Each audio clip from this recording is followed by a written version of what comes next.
Hello everyone, आपके अपने channel am with Praveen में आपका हार्दिक स्वागत है। दोस्तों, जैसा कि आप जानते हैं कि आपके सीटेट 2023 का फॉर्म इस समय ऑनलाइन चल रहा है और इसकी आपकी जो परीक्षा है वो जुलाई और अगस्त इन 2 महीने में प्रस्तावित है, जुलाई अगस्त में। तो ये दोस्तों, ये जो सीरीज़ हम लेकर के आए हैं ये सीटेट 2023 को लेकर के आए हैं, जिसमें हम जो है आपको सब जो है दोस्तों बाल विकास तो पढ़ाएंगे ही, साथ में पर्यावरण अध्ययन, हिंदी और जो भी सब्जेक्ट हैं वो सभी आपको कवर कराएंगे, जिसमें हम आपकी सीटेट 2023 की कंप्लीट तैयारी कराने वाले हैं। और दोस्तों, जैसे आप देख पा रहे हो, टॉप क्वेश्चंस फॉर सीडीपी। जी हाँ दोस्तों, हम पहले टॉपिक को क्लियर करेंगे और उसके बाद में इंपॉर्टेंट प्रीवियस ईयर क्वेश्चंस आपके साथ में शेयर करेंगे, ताकि आपको एक ब्रीफ आइडिया मिल जाए कि क्वेश्चन किस तरीके से पैटर्न बनते हैं और पैटर्न क्या रहता है। और पेपर यहीं से बनेगा 101%। जी हाँ दोस्तों, जो भी हम टॉपिक कराएंगे वहीं से आपको 101% क्वेश्चन देखने को मिलेंगे। तो जितने बार भी कैंडिडेट सीटेट वाले हैं उन सभी से रिक्वेस्ट है कि वीडियो में आगे बढ़ने से पहले आप जो है चैनल को सब्सक्राइब कर लीजिए दोस्तों, क्योंकि सब्सक्राइब और बेल आइकन जरूर प्रेस कर लीजिएगा, जिससे कि सीटेट से रिलेटेड जो कोई भी अपडेट आए वो सबसे पहले आप तक पहुंच जाए। वैसे तो दोस्तों, सीटेट ही नहीं, जितने बार भी कॉम्पिटेटिव एग्जाम होते हैं उन सभी से रिलेटेड हर छोटी बड़ी अपडेट आपको हमारे यूट्यूब चैनल पर मिलती है। लेकिन सीटेट के लिए तो आप स्पेशली इसे जो है हमारे चैनल को सब्सक्राइब कर ही लीजिए, क्योंकि इस चैनल पर अब जो हम वीडियो प्रोवाइड कराएंगे सीटेट को लेकर के वो बहुत ही इंपॉर्टेंट रहने वाली हैं। तो आइए दोस्तों, बिना किसी देरी के वीडियो को स्टार्ट करते हैं। तो ये देखिए दोस्तों, बाल विकास चाइल्ड डेवलपमेंट आप यहाँ पे देख पा रहे होंगे। सबसे पहले दोस्तों, जब भी आपका चाइल्ड डेवलपमेंट को लेकर के क्वेश्चन मन में राइज होता है तो सबसे पहले ये क्वेश्चन मन में आता है कि साइकोलॉजी क्या है, मनोविज्ञान क्या है। तो फर्स्ट ऑफ ऑल हम मनोविज्ञान के बारे में जानेंगे। आप यहाँ पे देख पा रहे हो, यूनानी परंपरा में शिक्षा मनोविज्ञान का संबंध आत्मा विषयक अध्ययन रहा है। मीन्स सबसे पहले मनोविज्ञान को आत्मा विषयक यानी आत्मा के रूप में माना गया, कि मनोविज्ञान जो है आत्मा है, इसके अध्ययन के रूप में माना गया। फिर भारतीय दार्शनिक परंपरा में शिक्षा को मोक्ष या मुक्ति का साधन माना गया था।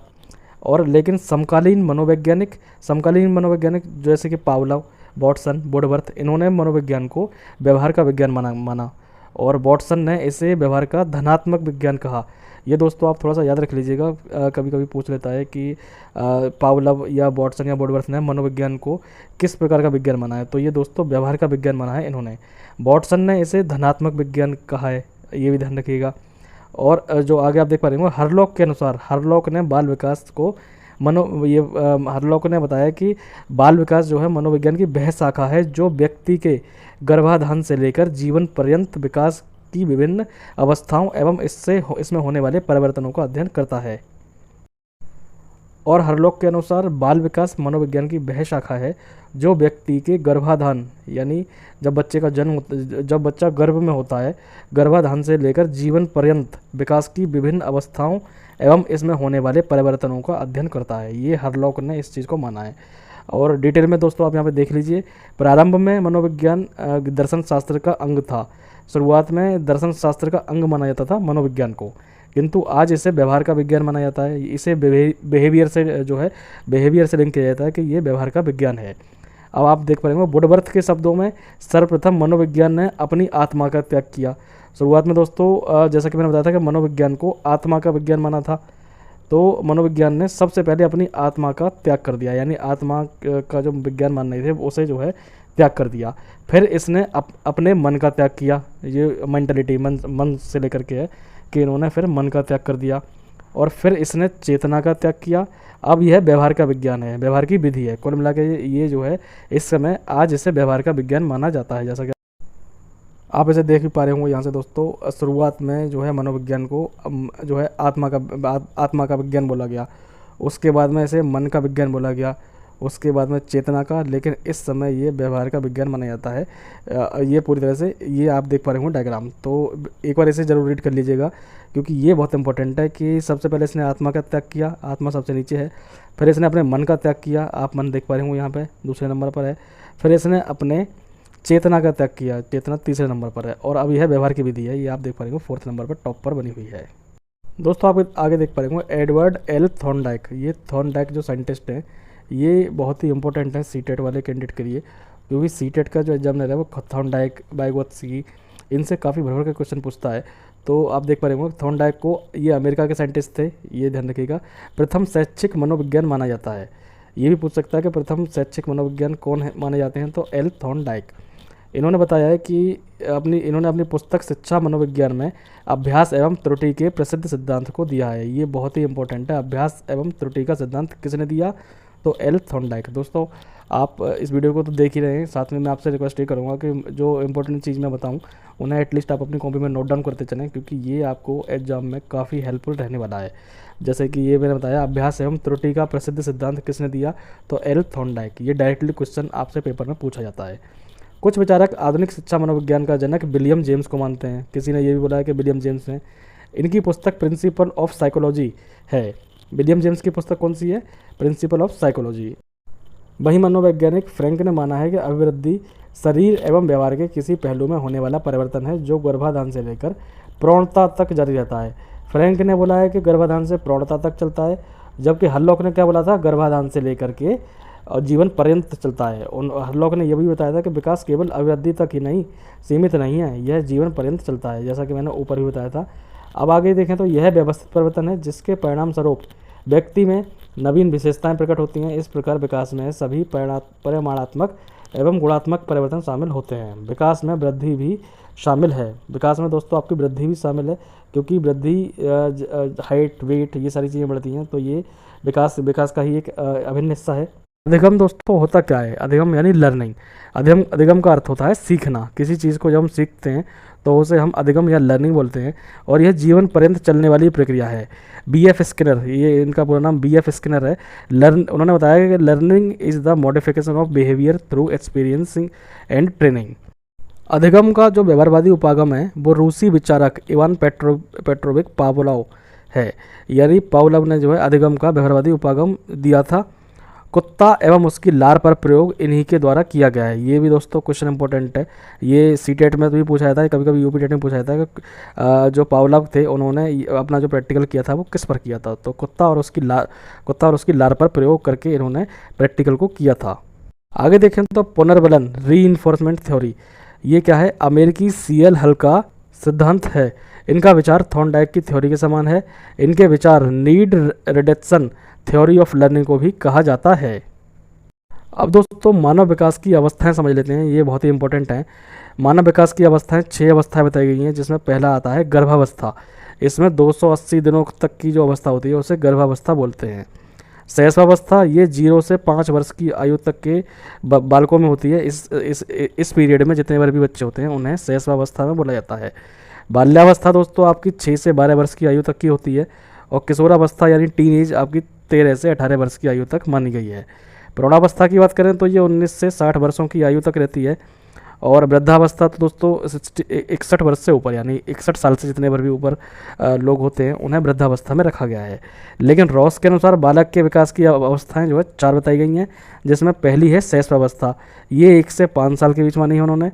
दूसरे नंबर पर आती है बाल्यावस्था, और ये 5 से 12 वर्ष के बीच में मानी है। तीसरी है किशोरावस्था, ये इन्होंने 12 से 18 वर्ष मानी है। ये तो किशोरावस्था इसमें 13 से 18 वर्ष मानी गई थी, और यहाँ पर 12 से 18 वर्ष मानी गई है। प्रौढ़ावस्था इन्होंने 18 वर्ष से ऊपर प्रौढ़ावस्था को माना गया है। बाकी मानव का जो कुछ भी बनना होता है वह शुरू के 5 वर्षों में बन जाता है, ये फ्रॉइड ने बोला था। ये दोस्तों स्टार मार्क करके लिख लीजिएगा। उन्होंने बोला था कि मानव का जो कुछ भी बनना होता है वह शुरू के 5 वर्षों में बन जाता है। दोस्तों ये काफ़ी इंपॉर्टेंट है, विधि या प्रणाली और प्रणेता। मीन्स मोंटेसरी विधि जो है या मोंटेसरी प्रणाली है, ये मेरिया मोंटेसरी ने दी थी। ये बहुत इंपॉर्टेंट है, सीटेट में कई बार भर भर के पूछा गया है, और सीटेट ही नहीं यूपी टेट भी जब भी बाल विकास की बात आती है यहाँ से आपको जो है क्वेश्चन देखने जरूर मिलता है। और अभी भी सीटेट कई दिनों में कई शिफ्टों में हुआ, तो किसी न किसी दिन किसी न किसी शिफ्ट में आपको ये क्वेश्चन देखने को जरूर मिलेगा। बाकी किंडरगार्टन प्रणाली की बात करें तो ये फ्रोवेल ने दी थी, और प्रोजेक्ट प्रणाली जो है किलपैट्रिक ने दी थी। ये दोस्तों जो मैं बता रहा हूँ आप इन्हें स्टार मार्क करके लिख लीजिएगा अपने कॉपी पर, क्योंकि ये यहीं से क्वेश्चन बनने वाले हैं। ये मोस्ट इंपॉर्टेंट है दोस्तों, ये आप याद रखिएगा। और खेल विधि की बात करें तो खेल विधि जो थी ये J.N. मोर्नो ने दी थी। बाकी बुनियादी शिक्षा प्रणाली महात्मा गांधी जी ने दी थी। करने के नैतिक विकास का सिद्धांत किसने दिया था, या क्या कौन इसके जनक हैं, तो लॉरेंस कोहलबर्ग ने नैतिक विकास के सिद्धांत का जो है जनक हैं लॉरेंस कोहलबर्ग। दूसरे नंबर पर आते हैं मनोलैंगिक विकास, ये सिगमंड फ्राइड ने दी थी। दोस्तों ये आप अपनी कॉपी में नोट जरूर कीजिएगा ये मेरी रिक्वेस्ट है, क्योंकि आपको 101% यहाँ से क्वेश्चन देखने को मिलेगा। बाकी थर्ड नंबर पे आता है भाषा विकास। भाषा के विकास से संबंधित सिद्धांत किसने दिया था, चॉम्स्की ने। ये क्वेश्चन कई बार आया है, कई बार, मोस्ट इंपॉर्टेंट है ये वाला। बाकी संज्ञानात्मक विकास जीन प्याजे, ये भी मोस्ट इंपॉर्टेंट है। जीन प्याजे से क्वेश्चन बहुत बनते हैं सीटेट में। और इससे आगे आपका आता है मनोसामाजिक विकास, ये एरिक्सन ने दिया था। और नेक्स्ट है विकासवादी सिद्धांत, ये लेमार्क ने दिया था। और नेक्स्ट है वंशानुगत सिद्धांत, ये जॉर्ज मेंडल ने दिया था। जॉर्ज मेंडल का तो जैसा कि आप जानते हैं बायोलॉजी में आपने पढ़ा हुआ, वंशानुगत की जब भी बात आती है तो जॉर्ज मेंडल का ही नाम आता है। नेक्स्ट है उद्दीपक एवं अनुक्रिया, इसका जो सिद्धांत दिया था ये एल थॉर्नडाइक ने दिया था। प्रयास एवं त्रुटि, जैसा कि मैंने अभी ऊपर बताया था, प्रयास एवं त्रुटि बहुत ही इंपॉर्टेंट सिद्धांत, एल थॉर्नडाइक ने ये भी दिया था। क्रिया प्रसूत अनुबंधन, मैंने अभी ऊपर पढ़ाया था, स्किनर लिखा हुआ था, मैंने बताया था आपका BF स्किनर। और नेक्स्ट है प्रबलन का सिद्धांत, ये क्लार्क एल हल ने दिया था। नेक्स्ट है आपका सूझ एवं अंतर्दृष्टि का सिद्धांत, कोहलर ने दिया था। दोस्तों मैं आपको एक बार दोबारा रिमाइंड करा दूँ, ये मोस्ट इंपॉर्टेंट सिद्धांत हैं और इनके जो साइंटिस्ट हैं किसने दिया था, ये बहुत ही इंपॉर्टेंट हैं, तो आप इसे ज़रूर लिखें एक बार, क्योंकि आपको यहाँ से क्वेश्चन हर हाल में देखने को मिलेगा। नेक्स्ट आपका आ जाता है दोस्तों सामाजिक अधिगम का सिद्धांत, ये अल्बर्ट बंडूरा ने दिया था। और बुद्धि का बहुकारक सिद्धांत, ये थॉर्नडाइक ने दिया था, ये भी मोस्ट इंपॉर्टेंट है। नेक्स्ट है प्रयोजनवादी विचारधारा, ये जॉन डीवी ने दिया था। दोस्तों आपको थोड़ा सा अजीब लग रहा होगा कि इतने सारे सिद्धांत हैं, इतने सारे उनके जनक हैं, हमें कैसे याद होंगे, लेकिन मेरा यकीन मानिए, आप हमारी वीडियो तो देख ही रहे हैं, वीडियो में आपको कम से कम 30 से 40% अभी याद हो गए होंगे, बाकी एक बार जब कॉपी में नोट डाउन करेंगे तो 10-20% और याद हो जाएंगे। और जहाँ आपने 2-4 बार इनसे रिवाइज कर लिया, ये आपके माइंड में इतनी अच्छे से सेटअप हो जाएंगे कि आप इन्हें फिर चीज़ों को नहीं भूल पाएंगे और आप अपने पेपर में अच्छा परफॉर्म कर पाएंगे। नेक्स्ट आपका दोस्तों आता है प्रयोजनवादी विचारधारा, ये जॉन डीवी ने दी थी। और नेक्स्ट है मानववादी उपागम, ये आप देख पा रहे होंगे, ये अब्राहम मैस्लो ने दिया था। संबद्ध प्रतिक्रिया पावलाव ने दी थी। और नेक्स्ट है अधिगम के नियम के लिए आप देख पा रहे होंगे, ये थॉर्नडाइक ने दिया था। निरर्थक शब्दों का प्रयोग एबिंगहास इन्होंने जो है दिया था। और नेक्स्ट है आपका टेट का सिद्धांत दोस्तों मरे ने दिया था। दोस्तों आप सोच रहे होंगे कि टेट की फुल फॉर्म क्या होती है, तो टेट की फुल फॉर्म होती है दोस्तों आपकी थीमेटिक, THEMATIC थीमेटिक और एप्रिसिएशन टेस्ट। जी हाँ दोस्तों, APPRECIATION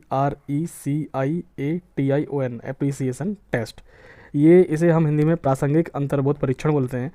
और नेक्स्ट है आपका SOR, आप देख पा रहे होंगे, इसके जो साइंटिस्ट ये जो आप थ्योरी है ये रॉबर्ट वुडवर्थ ने दी थी। और इसकी जो फुल फॉर्म होती है वो होती है स्टिमुलस ऑर्गेनिज्म रेस्पॉन्स। मैं एक बार लिख देता हूँ, आप यहाँ पर देख लीजिए, STIMULUS स्टिमुलस और organism response, organism response RESPONSE। तो ये SOR की फुल फॉर्म होती है और इसे हम हिंदी में बोलते हैं उत्तेजक जीव प्रक्रिया। और आगे बात करें तो मनोविश्लेषणात्मक थ्योरी, ये जो है दोस्तों आप देख पा रहे होंगे, ये बहुत ही इंपॉर्टेंट है, स्टार मार्क लगा के लिख लीजिएगा, ये सिगमंड फ्रायड ने दी थी। नेक्स्ट है मांग सिद्धांत, ये अब्राहम मैस्लो ने दी थी। और नेक्स्ट है शरीर रचना सिद्धांत, ये सेल्डन ने दी थी। दोस्तों अभी फ़िलहाल के लिए वीडियो में इतना ही। वीडियो में वैसे तो काफ़ी कुछ डेटा है और हम आपको पार्ट बाई पार्ट जो है इस तरीके की वीडियो अवेलेबल कराएंगे, जिसमें CDP को पूरी तरह से कवर करवाएंगे, साथ के साथ आपका पर्यावरण अध्ययन भी है और हिंदी भी, जो भी इंपॉर्टेंट टॉपिक है वो सारा सब कुछ आपको पढ़ाएंगे। तो दोस्तों इसके लिए आप चैनल को सब्सक्राइब कर लीजिए, क्योंकि आपको सीटेट से संबंधित और प्रीवियस ईयर के क्वेश्चंस भी आपको बेस्ट क्वेश्चन मिलेंगे, जिससे कि आपको एक बेसिक आइडिया लग जाएगा कि पेपर किस तरीके का आता है, क्वेश्चन किस तरीके के आते हैं। तो दोस्तों फिलहाल वीडियो में इतना ही। वीडियो पसंद आई हो, सेशन पसंद आया तो वीडियो को दोस्तों लाइक जरूर कीजिएगा, चैनल को सब्सक्राइब भी कर लीजिएगा हमारी इस मेहनत के लिए। बेल आइकन इसलिए जरूर प्रेस कर लीजिएगा जिससे कि सारी अपडेट आपको टाइम से मिलती रहे। वीडियो में अंत तक बने रहने के लिए आपका बहुत बहुत धन्यवाद। Thank you so much friends.